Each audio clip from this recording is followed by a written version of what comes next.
1996, video games didn't just change, they evolved.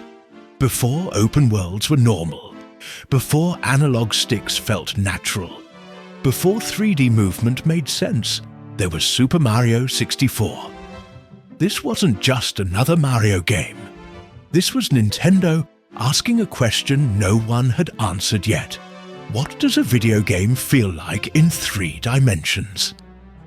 And somehow, they nailed it on the first try. Today, we're not just reviewing Super Mario 64, we're looking at why it still matters, why it still feels good to play, and how one game rewrote the rules for everything that came after. To understand Super Mario 64, you have to understand the risk Nintendo took. Before this game, Mario lived in tight side-scrolling worlds. Precise jumps, fixed cameras, simple movement. But 3D games in the mid-90s were messy. Controls were awkward. Cameras fought the player. Characters felt like tanks sliding on ice. Nintendo could have played it safe. Instead, they rebuilt Mario from the ground up. They didn't ask, how do we put Mario in 3D? They asked, how should movement feel in 3D? And that single question changed everything. Let's be clear. The greatest achievement of Super Mario 64 isn't the levels, it isn't the music, it isn't even the nostalgia. It's the movement. Mario feels alive. He accelerates, he slides, he dives, wall kicks, long jumps, backflips. Every jump is analog. Every mistake feels like your fault. Every success feels earned. Even today, Mario 64's movement feels better than many modern games. Why? Because Nintendo obsessed over feel. They tested how long a jump should last, how much air control is fun, not frustrating, how momentum should reward skilled players. This game doesn't tell you how to move. Now, let's talk about Lakitu. Yes, the camera can be frustrating. It clips, it hesitates. Sometimes it just refuses to cooperate. But here's the thing. Super Mario 64 was the first game to treat the camera as a character. Lakitu isn't just a camera. He's following Mario. Nintendo understood something early. In 3D, the camera is part of gameplay. Was it perfect? No. Was it groundbreaking? Absolutely. Every modern 3D camera, good or bad, exists because Nintendo tried first. Most platformers before Mario 64 were linear. Go right, jump, finish the level. Super Mario 64 said, what if the level was a playground? Each world is compact, but deep. You don't just beat a level, you explore it. Stars aren't checkpoints, they're challenges. Climb the mountain, race Koopa the Quick, find secrets hidden in plain sight. And the genius part, the level changes after each star. Enemies move, platforms shift, new paths open. It makes the world feel alive, like it's reacting to you. And then there's Peach's castle. Quiet, echoing, almost lonely. No instructions, no urgency. Just doors, paintings, and mystery. For a lot of players, this was their first experience with environmental storytelling. You weren't told where to go, you wandered. And somehow, that made the world feel bigger than it really was. Super Mario 64 didn't just introduce 3D platforming, it taught players how to exist in 3D space. Movement, freedom, curiosity, this game laid the foundation. But we're not done. We'll talk about the music and atmosphere. The game's flaws, yes, real ones. How SM64 aged over time, and whether it still deserves its legendary status. For an example, here is how the music has been able to hold up after all of these years.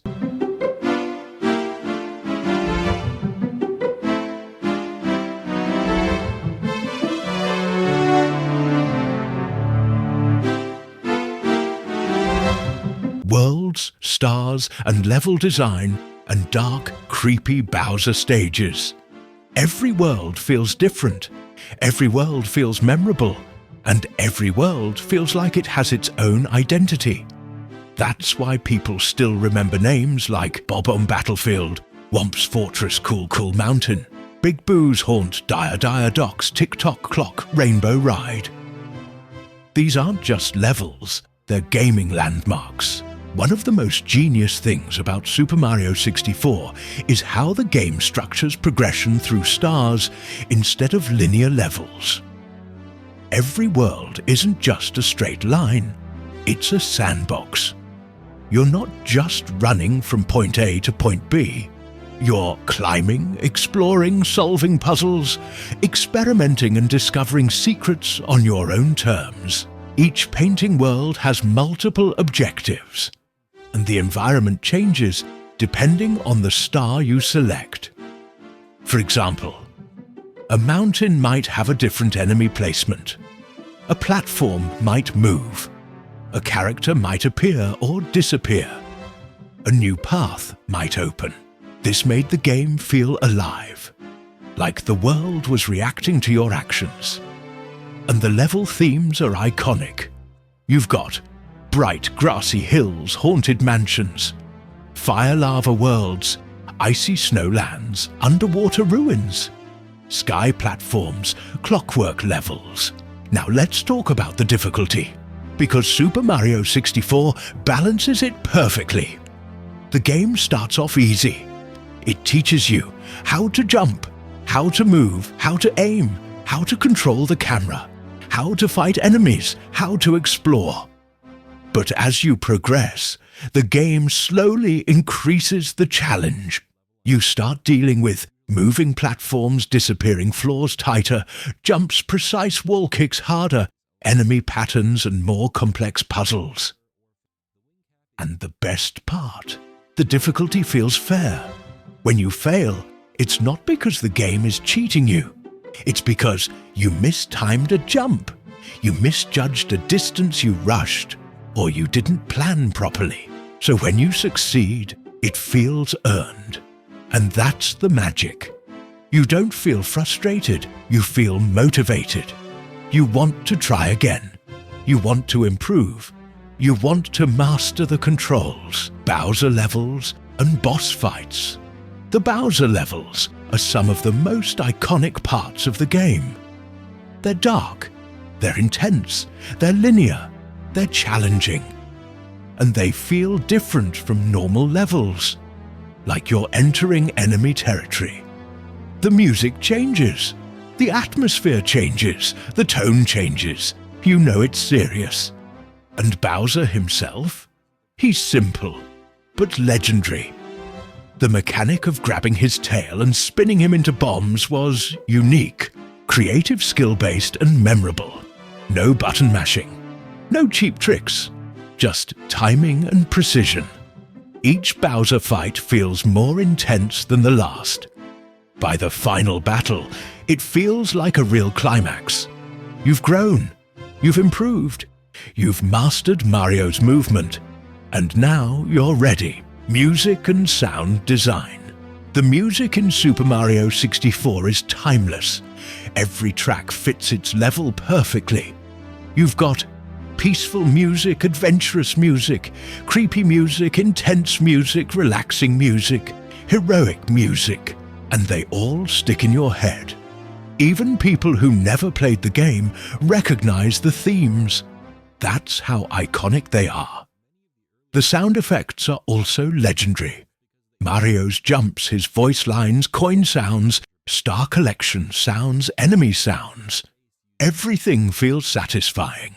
Nothing feels annoying. Nothing feels out of place. It's perfect audio design. Now let's be real. The game isn't perfect. The camera is the biggest flaw. Sometimes it clips through walls, gets stuck, zooms in, too close moves at bad angles or blocks your vision, and that can cause cheap deaths. But considering this was one of the first 3D platformers ever made, it's understandable. Nintendo was literally inventing the rules of 3D gaming as they went. And even with those issues, the game is still playable, fun, and enjoyable. The controls carry the experience. Legacy and impact. Super Mario 64 didn't just change Mario games, it changed gaming. It became the blueprint for 3D movement, open-level design, camera control systems, sandbox exploration, star-based progression, 3D platforming physics games. Today still copy its formula. Modern open-world games still use ideas from this game. Developers still study it. Speedrunners still play it. Content creators still make videos on it. And fans still love it. That's legacy. That's impact. That's greatness. Final verdict: Super Mario 64 is not just a great game. It's not just a classic. It's not just nostalgic. It is one of the most important video games ever made.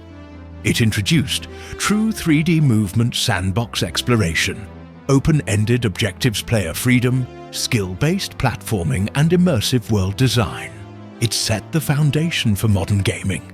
And even today, it's still fun to play. Still enjoyable, still challenging, still iconic, still legendary. This is a game that defined a generation. This is a game that changed history. This is a game that deserves its status. Super Mario 64 isn't just a masterpiece. It's a monument in gaming history. Thank you so much for playing my game.